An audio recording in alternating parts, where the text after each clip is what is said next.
ਵਾਹਿਗੁਰੂ ਜੀ ਕਾ ਖਾਲਸਾ ਵਾਹਿਗੁਰੂ ਜੀ ਕੀ ਫਤਿਹ। अस्सलाम वालेकुम।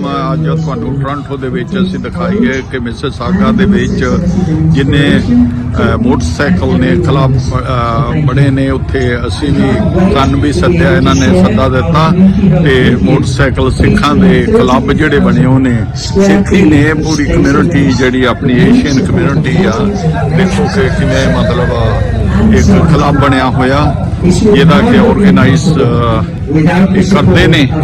ਇੱਕ ਮੁੰਡਾ ਸੀ ਜਿਸ ਦਾ ਨਾਮ ਸੀ ਰਾਜਾ, ਮੋਟਰਸਾਈਕਲ ਚਲਾਉਂਦਾ ਸੀ, ਉਹਦੀ ਡੈਥ ਹੋ ਗਈ ਸੀ ਐਕਸੀਡੈਂਟ ਹੋ ਕੇ, ਤੇ ਉਹਦੇ ਯਾਦ ਦੇ ਵਿੱਚ ਉਹ ਫੋਟੋ ਲੱਗੀ ਹੋਈ, ਉਹਦੀ ਯਾਦ ਦੇ ਵਿੱਚ ਸਾਰੇ ਲੋਕ ਇੱਥੇ ਇਕੱਠੇ ਹੋਏ ਨੇ ਤੇ ਆਪਣਾ ਫੰਡਰੇਜ਼ਿੰਗ ਕਰਦੇ ਨੇ।